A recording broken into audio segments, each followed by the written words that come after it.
A very good morning to all. Today date is 29 June. Class 10th, subject is SST and sub-subject is history.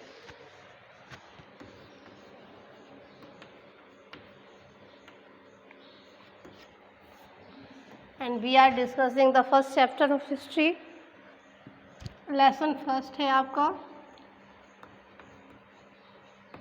The rise of nationalism in Europe.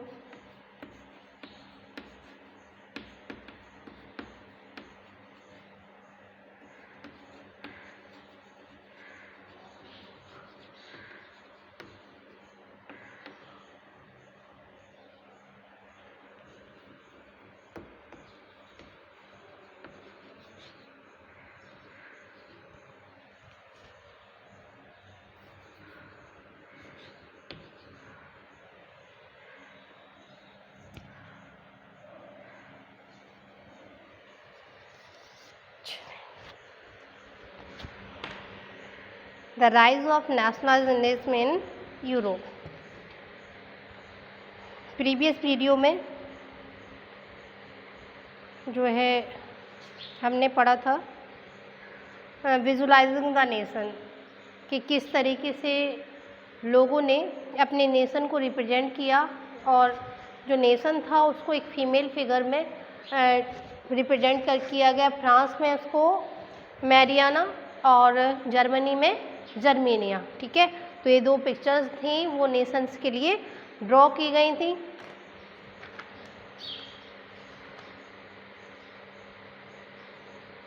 और यहाँ पे एक चीज़ और देख लीजिएगा, आपको इस सिंबल्स दिए गए, मीनिंग ऑफ द सिंबल्स ये ज़रूर आपको देखने हैं। जैसे ब्रोकन चेन, तो ब्रोकन चेन क्या बता रही थी? बीइंग फ्रीड, यानी कि दास्तां से मुक्त हो चुके हैं। और ब्रेस्ट प्लेट विथ ईगल, तो सिंबल ऑफ जर्मन एम्पायर का ये सिंबल था, उनकी स्ट्रेंथ का। क्राउन ऑफ ओक लीव्स ये हीरोइज्म का सिंबल था। और sword readiness to fight and olive branch around the sword willingness to make peace. जो olive branch around the sword, जो सॉवर्ड के अराउंड में ऑलिव ब्रांच है वो क्या शो कर रही? तो विलिंगनेस टू मेक पीस। और black red and gold tricolour flag of liberal nationalist in 1848। 1848 में जो लिबरल नेशनलिस्ट थे उनकी फ्लैग था।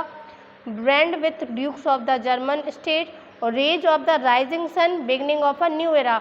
और जो rays of the rising sun है वो क्या शो कर रही हैं? बिगनिंग ऑफ न्यू एरा की एक नई शताब्दी का मतलब शुरुआत हो रही है। ओके, तो ये आपको ज़रूर लर्न करने हैं, राइट भी करने हैं। चलिए अब देखना है, एक न्यू टॉपिक स्टार्ट हो रहा है, nationalism and imperialism.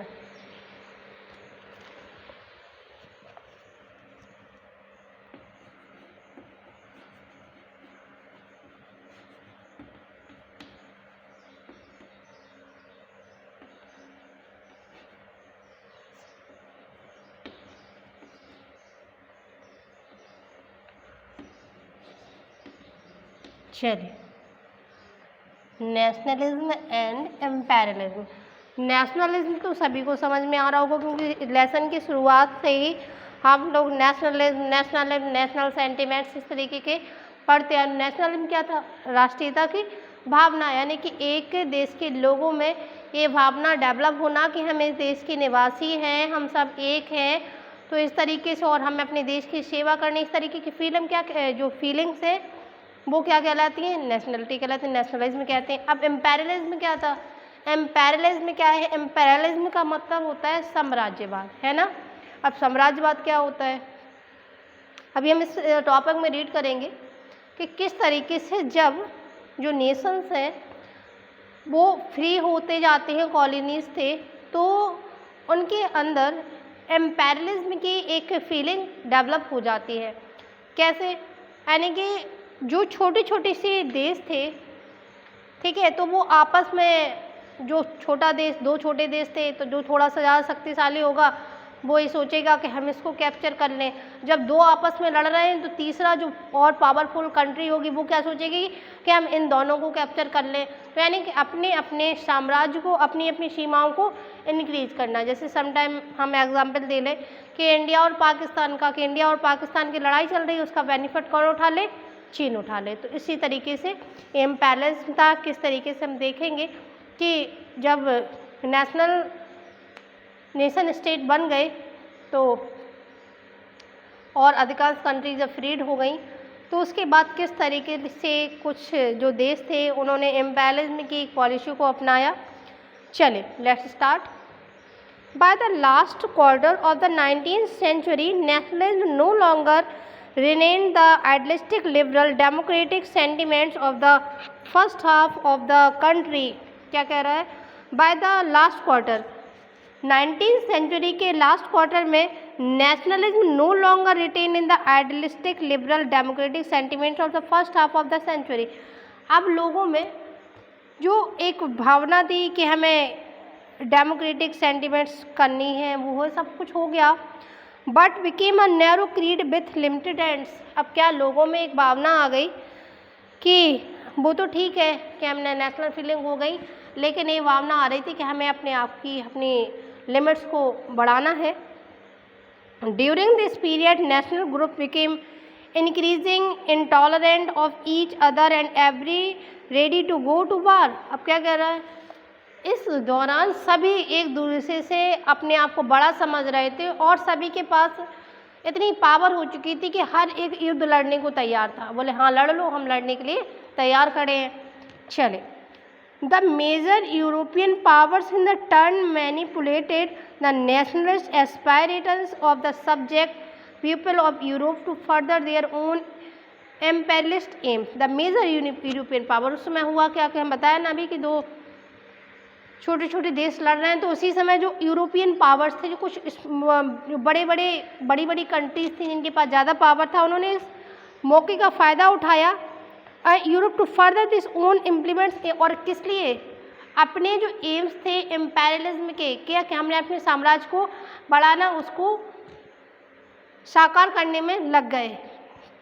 The most serious source of nationalist tension in Europe after 1871 was the area called the Balkans। जो सबसे ज़्यादा most serious source of nationalist tension, जो राष्ट्रवादी थे उनमें सबसे बड़ी टेंशन उस समय क्या थी? किस समय? 1871 के दौरान the area called the Balkan. वो था एरिया जिसको क्या बुलाया जाता था? बाल्कन्स का एरिया।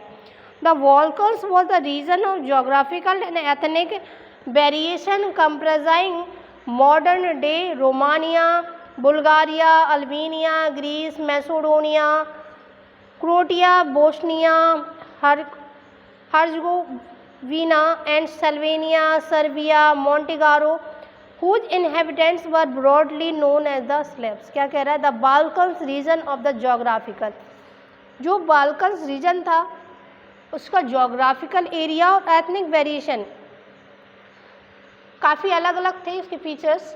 तो उसमें इस समय हम किन किन नामों से जान रहे हैं उन एरियाज को? बाल्कन्स के एरियाज को हम उनको जान रहे हैं रोमानिया के नाम से, Bulgaria, Albania, Greece, Macedonia, Croatia, Bosnia, इसके बाद हर्ज़गोविना, Slovenia, Serbia, Montenegro.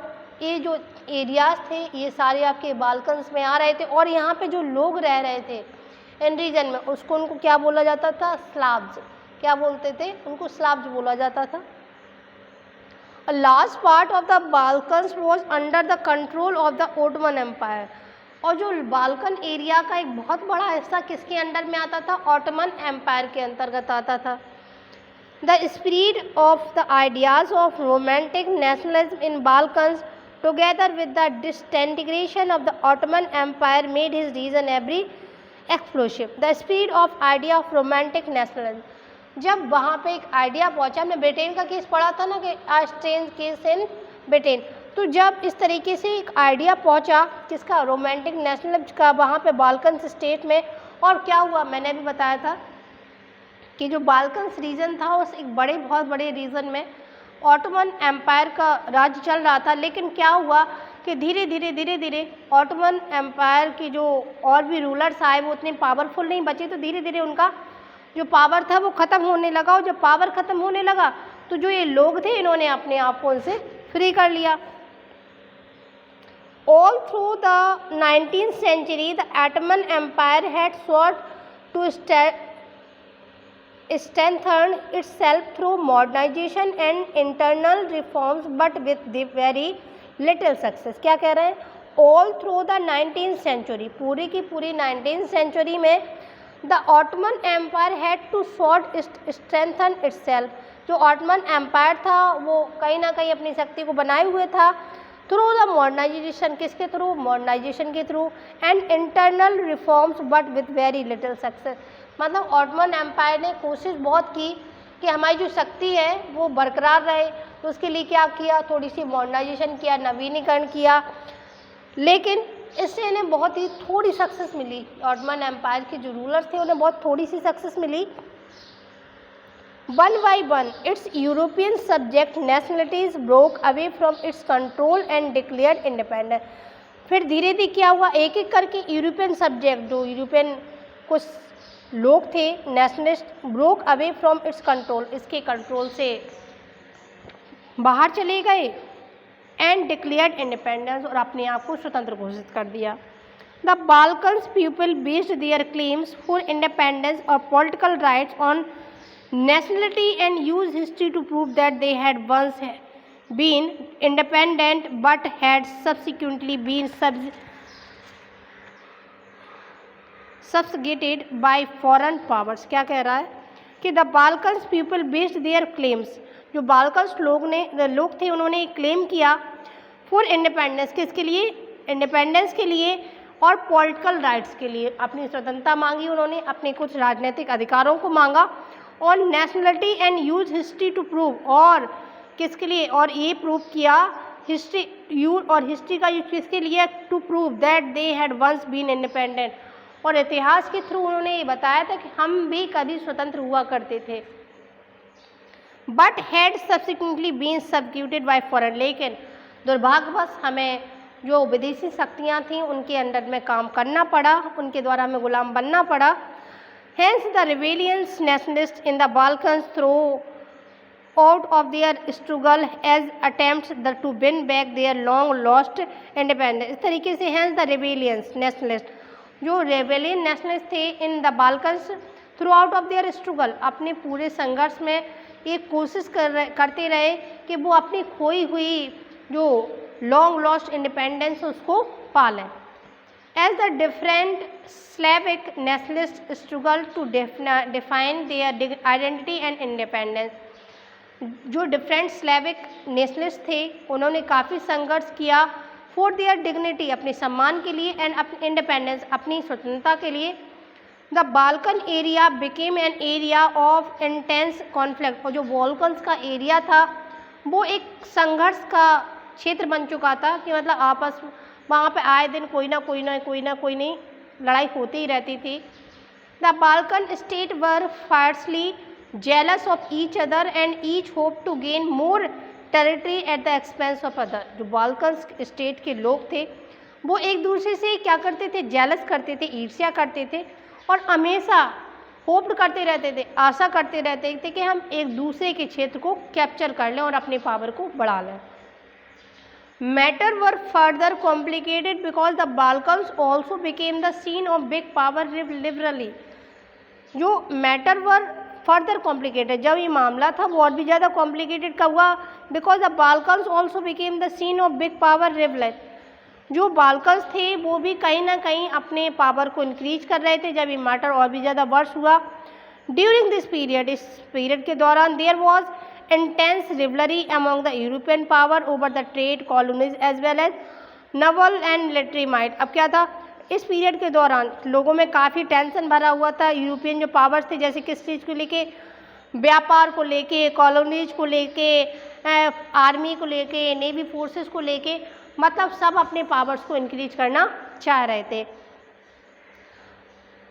The rivalries were very evident in the way of Balkans problem unfold. Each power, Russia, Germany, England, Austria, Hungary, was keen to countering the hold of the powers over the Balkan. और जितने भी big powers थे, जिसमें big powers में कौन थे, Russia, Germany, England, Austria, Hungary, सब के सभी चाहते थे कि इन बाल्कन्स रीजन पे उनका अधिकार हो जाए and extending its own control over the area, और फिर वो अपना कब्जा कर ले.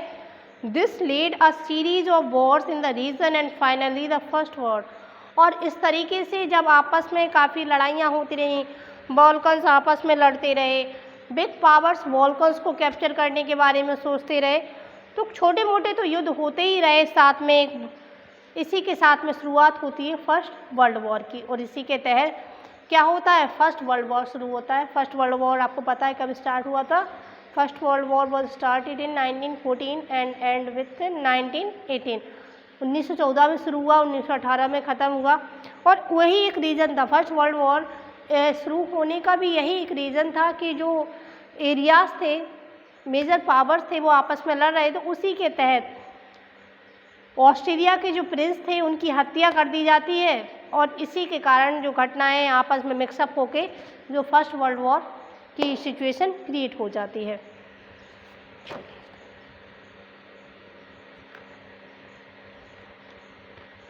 चले, तो आज बस इतना ही रहने देते हैं, ठीक है, कि नेशनलिज्म एंड एम्पायरलिज्म की किस तरीके से जो लोग थे जब नेशन स्टेट्स बन गए, उसके बाद कैसे लोगों में एम्पायरलिज्म का दौर चला, कैसे आपस में लोग लड़े पावर को कैप्चर करने के लिए, अपनी अपनी टेरिटरीज के एक्सपेंशन के लिए. तो इस लेसन को एक बार फिर से रीड करिएगा. इस टॉपिक को अभी तो रीड करना है, लेसन एक बार जब पूरा राइट करवा दें तो उसके बाद आपको लेसन फिर से एक बार रीड करना होगा. Okay, now it's enough for today. Thank you and have a nice day.